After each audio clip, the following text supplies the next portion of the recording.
Have you ever noticed how easily we confuse responsibility with fear? How somewhere along the way we began treating worry as if it were a sign of maturity, a proof that we care enough, that we are involved enough, that we are responsible enough. It's as if anxiety became a badge of honor, something we wear on our chest to show the world that we're good people because we're always thinking, always anticipating, always stressed. But I want to ask you something, and I want you to answer honestly. Not with the mind that rushes, but with the soul that remembers. When you stand on your final day on earth, breathing slowly, staring at the closing chapter of your life, will you wish you had worried more? Will you think, I really should have spent more nights awake imagining everything that could go wrong? Will you regret not being anxious enough? Of course not. You will wish you had loved more, trusted more, rested more in the arms of the God who never failed you. You will wish you had lived with more lightness, more faith, more peace. So why, right now, in the middle of your story, are you letting worry sit beside you like an advisor? Why are you treating anxiety as if it's a form of protection, as if God needs your frantic thoughts to move mountains on your behalf? There was a lie we all swallowed without noticing. A lie whispered so gently into our culture that most people mistake it for truth. The lie that worry is preparation. That if we obsess over every possible outcome, if we mentally rehearse every disaster, if we ruminate long enough, we will somehow avoid pain. But we don't. We never do, and we never will. Worry does not protect you from bad things. It only prevents you from enjoying the good things while they are still here. Think about this with me. What was your biggest worry last year? That thing that consumed your mind, stole your sleep, and drained your peace. Did it happen exactly the way you feared? Probably not. Maybe it never happened at all. Or maybe it happened but in a completely different way than your imagination predicted. And even if it did happen, you survived. You're here. God sustained you. And all that worry from before, it didn't prepare you. It didn't prevent anything. It didn't protect you. It only stole time you will never get back. And that is what worry truly is. Not a shield, not a strategy, but a thief. Worry steals your present by chaining you to a future that doesn't exist yet, and that most of the time will never exist at all. You spend your energy fighting shadows, imagining monsters that vanish when the light finally shines. You exhaust yourself preparing for storms that never come. Here is a truth most people avoid. You are not in control, not fully, not in the way you wish you were. You can make plans, work hard, do everything right, and life will still surprise you. Life will still bend in directions you didn't anticipate. And strangely, that's not a flaw in God's design. It's the very beauty of it. Because if you could control everything, if every outcome were predictable, if every day unfolded exactly as you planned, you wouldn't need faith. You wouldn't need surrender. You wouldn't need God. And the most extraordinary moments of your life, the ones that shaped you, blessed you, saved you, didn't come from your control. They came from God's surprises. The unexpected conversation that shifted your path. The opportunity that appeared out of nowhere. The door that opened when you were certain everything was closed. The moment God whispered, I have something better, and you didn't even know you needed it. These moments don't happen when your fists are tight around the steering wheel of your life. They happen when you loosen your grip, when you allow God to lead, when you stop trying to micromanage the universe and let Him be God. Now, you might be thinking, but I have responsibilities. I can't just float through life waiting for things to magically work out. And you're right. There is a massive difference between planning and worrying. Planning says, here's what I can do today, and I trust God with the rest. Worry says, here are all the ways this could go wrong, and I'm doomed no matter what. One empowers you, the other paralyzes you. One moves you forward, the other leaves you stuck. One honors God, the other doubts Him.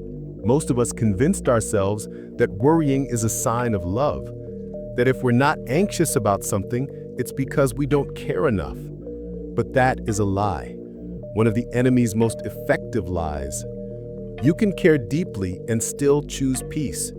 You can be responsible and still trust God's process. You can work hard towards your goals without obsessively focusing on every obstacle.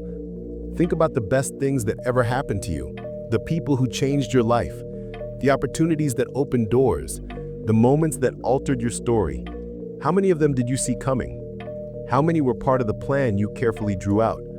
Probably very few. Most of the beautiful, meaningful, life-changing things came from the unexpected, from the unplanned, from the moments you surrendered control, from the places where God guided you when you weren't even aware of it. And here's the truth. You can't be open to the unexpected if you're busy worrying. You can't say yes to possibility when you're terrified of risk. You can't receive blessings when your hands are desperately clinging to fear. Here's what I learned about worry. It's a habit. That's all. Not part of your identity, not a personality trait, not something you're destined to carry forever. It's just a pattern your mind got stuck in, probably when you were younger, at a time when worry felt like control, like protection, like security. But it wasn't security back then, and it isn't security now. All it gives you today is exhaustion. You are tired, not because your life is too heavy, but because you are carrying weight God never asked you to carry. You're trying to solve problems that don't exist, trying to plan for futures that will never arrive, trying to prevent pain that isn't meant for you. And in the process, you're missing the life right in front of you, the people who love you, the moments forming around you, the beauty unfolding while your mind is somewhere else. That's the real tragedy of worry. It convinces you that you're being responsible when you're actually refusing to live. So here's the shift. Instead of asking, what if everything goes wrong? Start asking, what if things go right? What if the thing you're afraid of never happens? What if you're stronger than you think? What if God is working for you, not against you? What if uncertainty is not a threat, but an invitation? Look at your life. It has always worked out. Not always the way you expected, not always on your timeline, but it worked out. You survived every hardship. You endured every heartbreak. You overcame every failure. Even when you thought it would break you, it didn't. You grew. You adapted. You learned. And God was there, every second, every step. And He's still here, still sustaining you, still preparing the path ahead. Whatever comes next, you will handle it, not because you worry enough, but because you are capable, because God equips you, because that is what children of God do. We rise, we endure, we overcome. There's something fascinating about mountains. People think the hardest part is the height, the distance, the unknown terrain, the cold wind at the top. But none of that is the real challenge.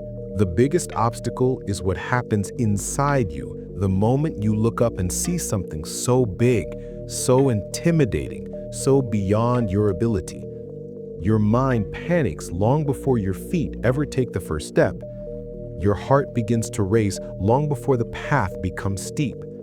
Your thoughts create 1,000 imaginary scenarios long before reality ever unfolds. That's what worry does. It doesn't wait for trouble. It invents it. It doesn't wait for challenges. It manufactures mountains. And sometimes the mountain you're afraid of isn't even the one that stands in front of you. It's the one you built in your mind. But let me tell you a secret. Mountains only look impossible when you stare at the whole thing from the bottom. Everything in life looks harder when you look at it all at once. Your future, your relationships, your finances, your purpose, your healing, your calling. All of it feels overwhelming when you try to swallow it in a single moment.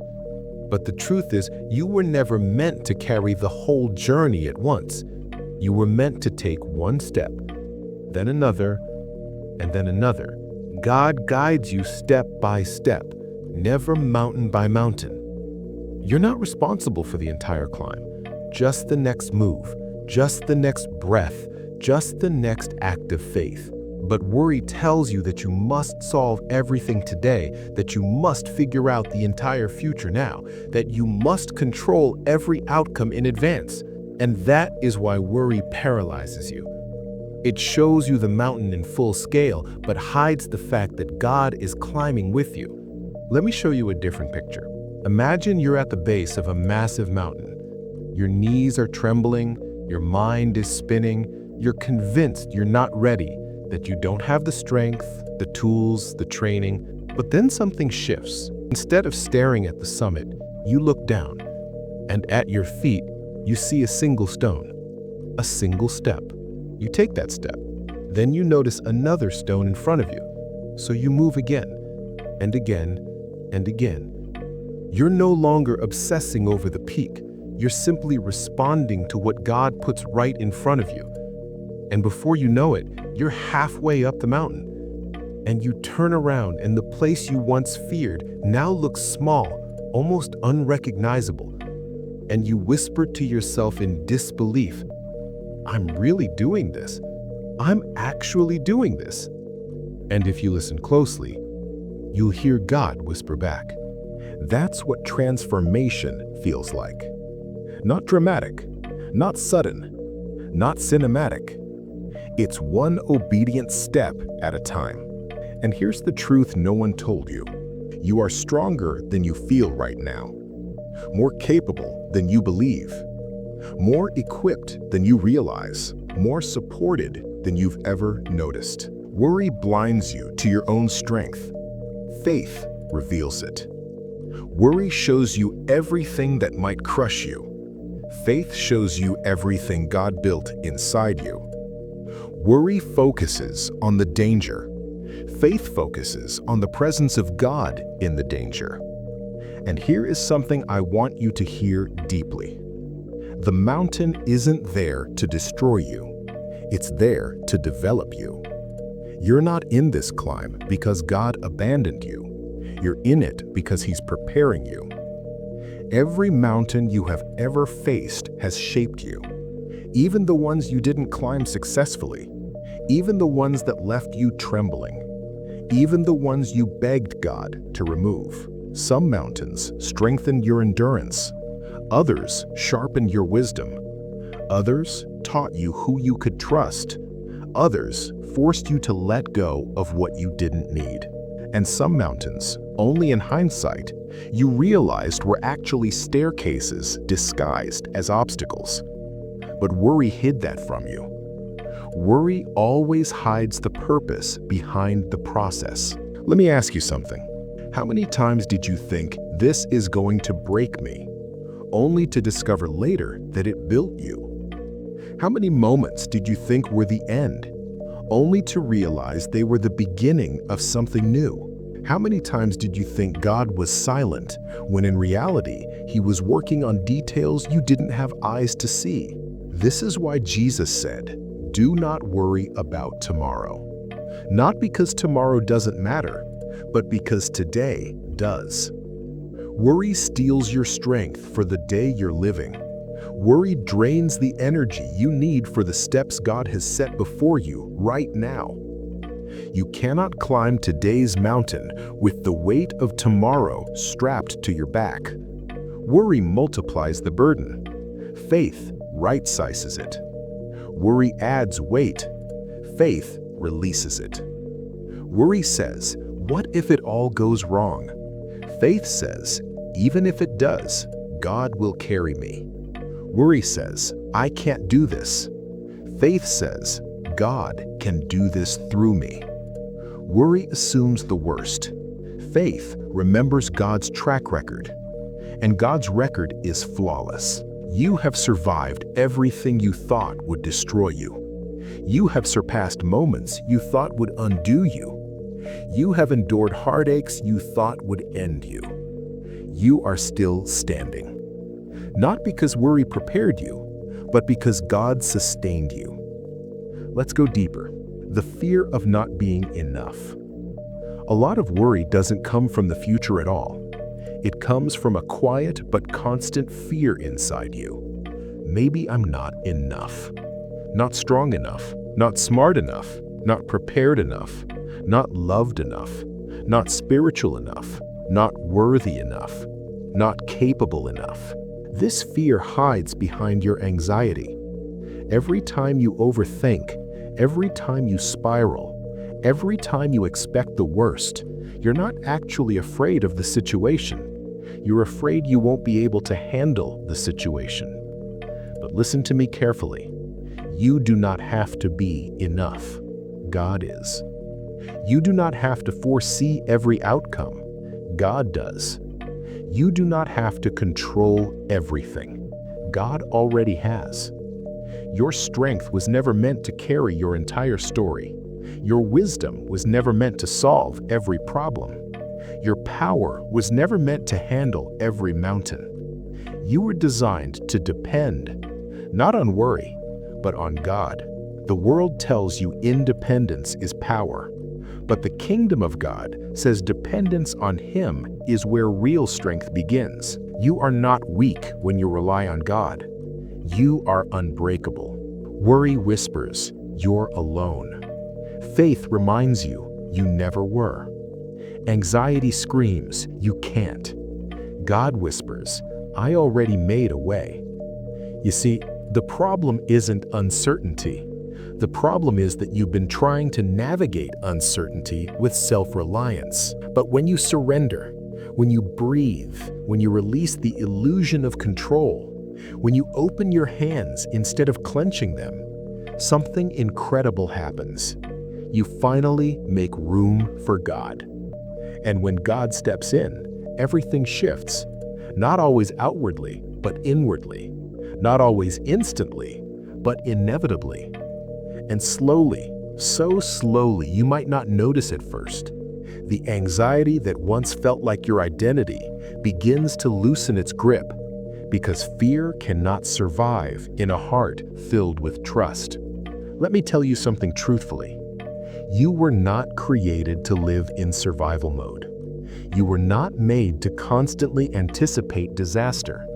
You were not built to rehearse tragedy in your mind.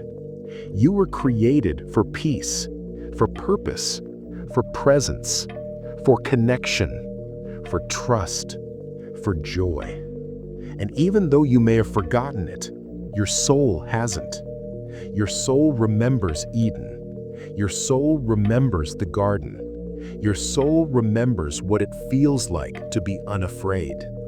That is why worry feels so heavy, because it is foreign to who you were created to be. Worry is not your nature.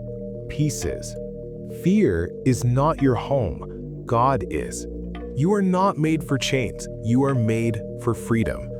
And maybe, just maybe, this mountain in your life right now is not here to crush you, but to lead you back to the freedom you forgot you had. But there is something almost no one ever tells you, something that is happening inside you right now while you watch this video. And maybe this is the reason why God brought you here today. Because before someone falls into sin, before a mistake destroys a life, there is always a sign. There is always a warning. There is always a voice. And it's not luck. It's not just your thoughts. It's not simply your conscience. It is God trying to reach you. Because sin never begins at the moment you commit it. It begins the moment you ignore the warning. Your chest tightens. Your mind grows restless. Something feels off. You try to justify it. Try to explain it away. Try to convince yourself that everything is fine, but deep down, you know it's not. And God knows that you know.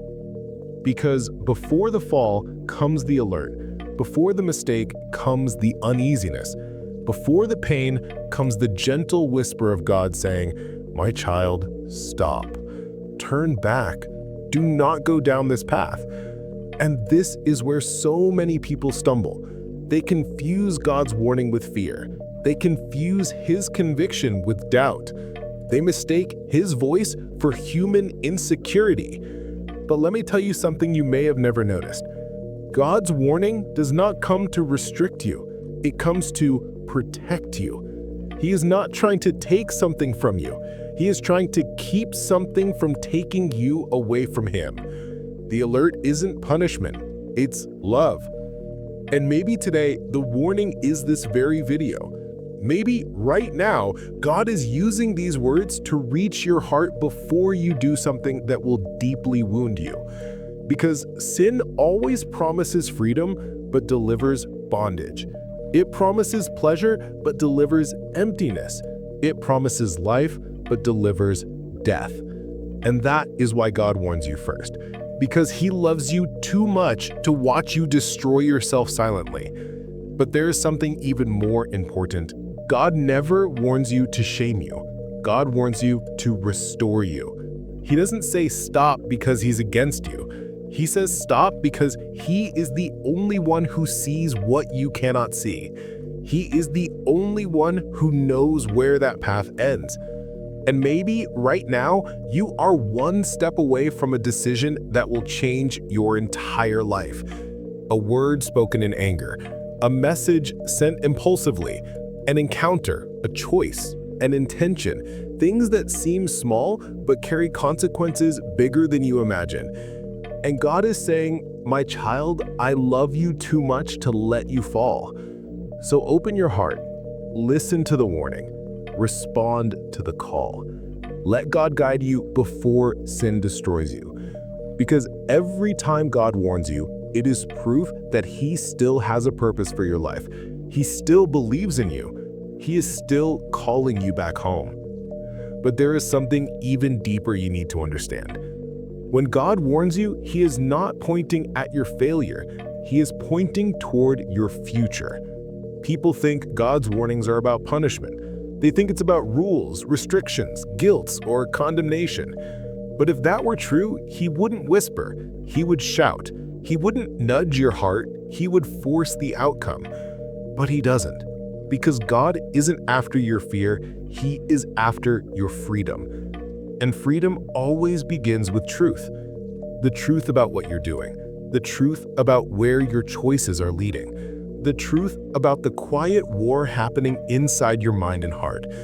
And maybe you've been feeling that war for a long time. A battle between what you want and what you know.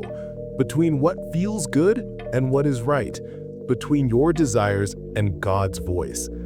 And every time you move the wrong direction, the warning grows louder. A heaviness in your spirit. A discomfort in your soul. A sense that something is about to break if you keep going. You think it's coincidence. You think it's simply anxiety. You think it's just your imagination. But it's not. That's God protecting you from what you cannot see. Because sin never presents itself as a trap. It disguises itself as comfort, as escape, as excitement, as relief. But behind the illusion, the enemy is laughing because he knows how the story ends. And God in his mercy steps in, not with lightning, not with anger, not with threats, but with a warning. Because he sees the cliff before you do. He sees the heartbreak before you feel it. He sees the destruction before it touches you. And he says, my child, don't go. I have something better for you than this. Something better than temporary pleasure. Something better than secret sin. Something better than the illusion of control. Because the truth is this, sin costs more than it ever claims, and God gives more than he ever asks. That's why he warns you, not because he wants to control you, but because he wants to protect the future he designed for you. A future you can't see yet. A future the enemy is trying to destroy before it begins. A future God is fighting for, even when you aren't. So if you feel the warning, if you sense that this message is reaching deeper than a simple video, if something inside you is saying, this is for me, then don't ignore it. Because God sends warnings only to the ones he refuses to lose. But here is the part we rarely talk about. God's warnings are not just invitations to stop, they are invitations to return. Return to who you were before fear reshaped you. Return to the purity you had before the world hardened you. Return to the peace you once carried without realizing it. Return to the version of you that still believed, still trusted, still hoped. Because sin doesn't just break rules, it breaks you. It takes pieces of your identity, distorts your thinking, warps your desires, and slowly convinces you that God is disappointed, that you've gone too far, that you've messed up too much, that you're no longer worth saving. But hear this clearly. The same God who warns you is the God who welcomes you back. He doesn't close the door. He doesn't cross his arms. He doesn't say, "I told you so." He doesn't shame you. He simply says, "Come home." Because the warning was never meant to push you away. It was meant to guide you back into his arms. You think your weakness disqualifies you. You think your mistakes disgust him. You think your failures define you. But God says, your failure is not final. Your shame is not your identity. Your sin is not stronger than my mercy. And the moment you turn toward him, even a little, even trembling, even unsure, he runs toward you. Not walking, not waiting, running, because grace is not slow. Grace is not hesitant. Grace is not cautious. Grace is aggressive. Grace is unstoppable. Grace is immediate. The warning was the beginning. Your return is the miracle. And what comes next is the transformation. Because when you come back to God, he doesn't just forgive you, he restores you. He restores clarity to your mind, strength to your soul, purpose to your journey, hope to your heart, and peace. Oh, the peace, the kind you forgot you could ever feel. Peace that quiets the thoughts that tormented you. Peace that silenced the fears that controlled you. Peace that fills the places anxiety used to occupy. Peace that becomes your new normal. And here's the truth most people don't realize. Peace is not the absence of problems. Peace is the presence of God. And when God is present, your mind stops being a battlefield and becomes a refuge. The same mind that once tortured you becomes the place where God speaks to you. The same thoughts that once chained you become thoughts that strengthen you. The same heart that once feared the future begins to trust God with boldness, with faith, with courage. Because when God restores you, he doesn't just return you to who you were, he makes you into someone stronger, someone wiser, someone freer, someone who fears less and trusts more, someone who walks with confidence, not because life got easier, but because you know God goes with you. And this is why the warning matters. Because warnings are not signs of God's anger, they are signs of his investment. He warns you because he isn't done with you. He warns you because your story matters. He warns you because your future carries purpose. He warns you because the enemy sees what God put inside you and fears it. But the enemy cannot stop what God is restoring.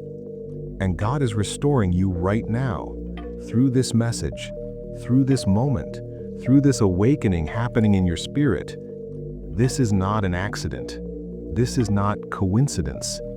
This is God saying, I'm calling you back because there is more for you, so much more.